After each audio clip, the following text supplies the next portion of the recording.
Hi, we're back, and today we're going to pick up 1 John 2:18 through 27, and what I did was to break up this presentation into part 1 and part 2.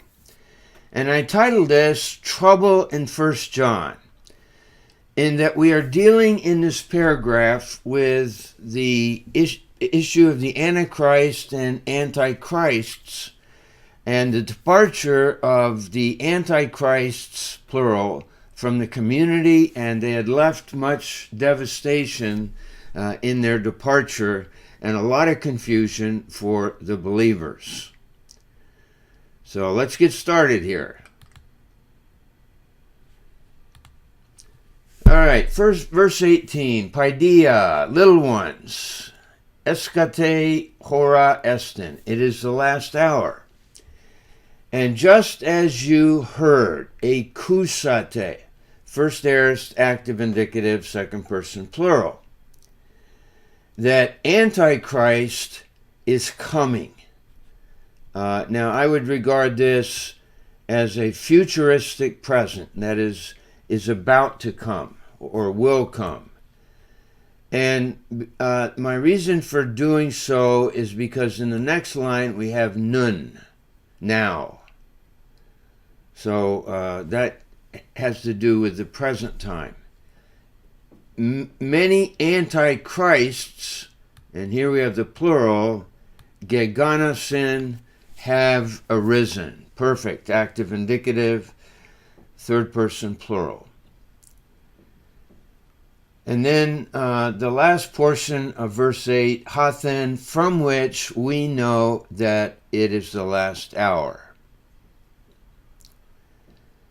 Now, in 19, I highlighted the preposition ek or ex, as well as the preposition meth, and I'll say something more about that. All right, exemon, exeothan, they went out from us, meaning from our midst. But, ukesan exemon, they were not of us. Ason there is an imperfect, indicative, third person plural. The next line, for if they were of us, there's X again, memenekesan, on, they would have remained. Now here we have a pluperfect with on, so here it's translated, they would have remained with us.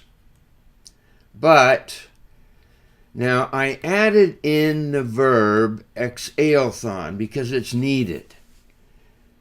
They went forth. Otherwise, you have but in order that they might be revealed that they are not all of us. It makes no sense to have the but in order that they might be revealed.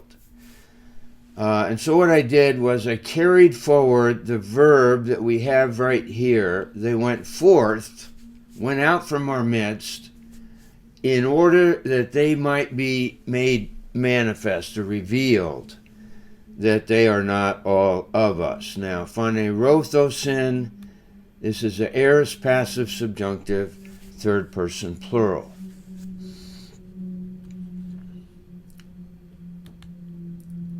In verse 20, kai humes charisma ekata apatu hagiu, and you have, the humes there is emphatic. You have an anointing, charisma, from the Holy One. And all of you know, and notice here we have the plural form, all of you know, meaning the whole of John's community. All of you know. And what do you know? That you have an anointing. 21. I did not write to you because you do not know the truth. Now, oidate, in one of the last chapters of the textbook, oida is a perfect tense, but it's always translated as a present. So I did not write to you because you do not know the truth, but because you know it.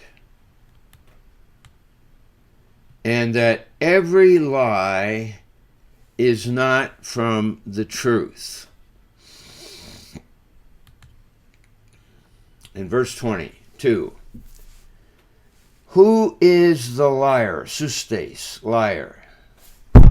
Now, may together mean if not, or unless, or except. Now, here we have a participle, and it comes from the contract verb, or neomai, I deny. Except, or unless, the one who denies. So that's a present deponent participle, masculine, singular, nominative. Who denies that Jesus is the Christ, or is the Messiah. Now, you'll notice here that I did not translate ook. In Greek, or in English, when we have two negatives, this makes for a positive, but it doesn't always hold true with Greek. So, with the word deny, you have a negative, and then ook, which is another negative. So the force here has to do with the one who denies that Jesus is the Christ or the Messiah. And then we keep on here. Hutas estin ha antichristos. This is the Antichrist. Ha arnumenos, the one who denies the Father and the Son. Same parsing as above with that participle. Verse 23, each one who denies the Son neither has the Father, and that's juxtaposed here with ha homologon. It's a contract verb, also homologeo, present active participle, masculine, singular, nominative. The one who confesses the Son also has the Father.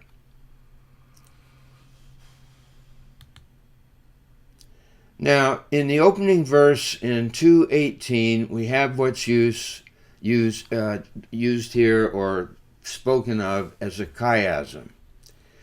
Now, chiasm comes from the Greek letter chi, and you'll notice the 4 points to it. And I put off here, just in English, what it would look like, in that you move from A to B, and then B prime that corresponds to B, and then it moves to A prime that corresponds to A. So let me go back here and show you what I mean. The first declaration that we might regard as A is that it is the last hour, and B, Antichrist is about to come, that's B prime, or B, and now many Antichrists, that would be B prime, have arisen, and then the declaration at the end, because it is the last hour, and that corresponds to the first sentence in verse 18. It is the last hour. So it's just a literary device to capture one particular unit. Now, we also have in this text what's called a contrary to fact conditional sentence, and this is where we have both halves of a sentence that are untrue. For if they were of us, and here's what I put in parenthesis, which they weren't. He already stated that they were not of us. They would have remained with us. And here we can put in parenthesis, which they didn't. They departed. Another example of a contrary to fact conditional sentence would be in John 11. Lord, if you had been here, our brother Lazarus would not have died. Both halves are untrue.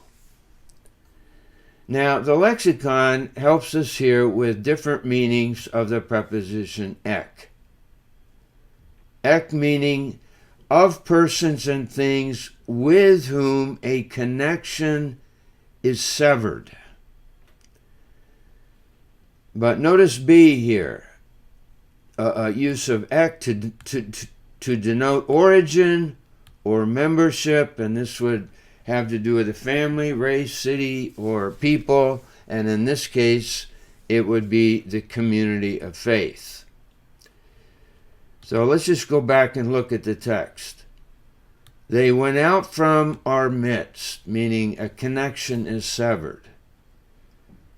But they were not of us in the sense of belonging. For if they were of us in the sense of belonging, they would have remained with us.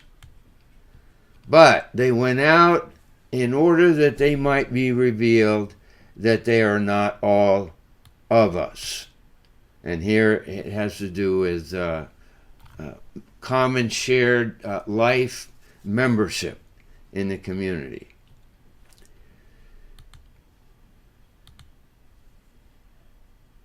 All right, here again is what I mentioned in 2:19. This is what's called an elision. That otherwise this sentence makes no sense at all. It's just a carryover from what was previously stated in the same verse. We can also notice a cause-effect relationship between the presence of antichrists, both singular and plural, and the last hour.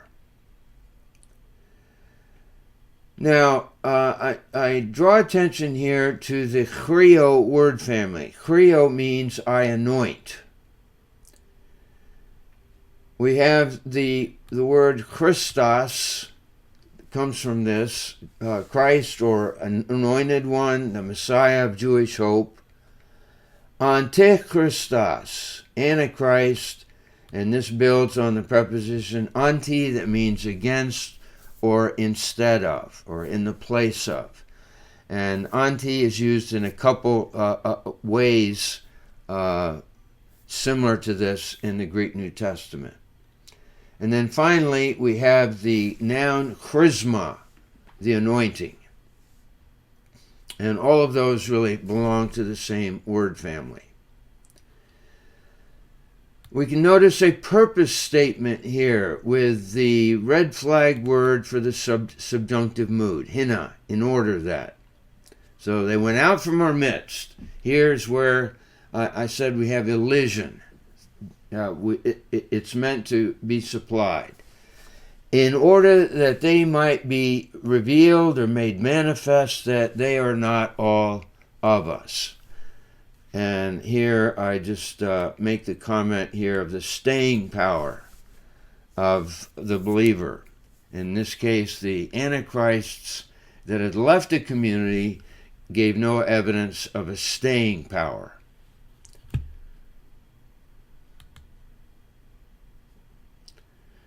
So here the purpose for the departure in order that they might be manifest or revealed.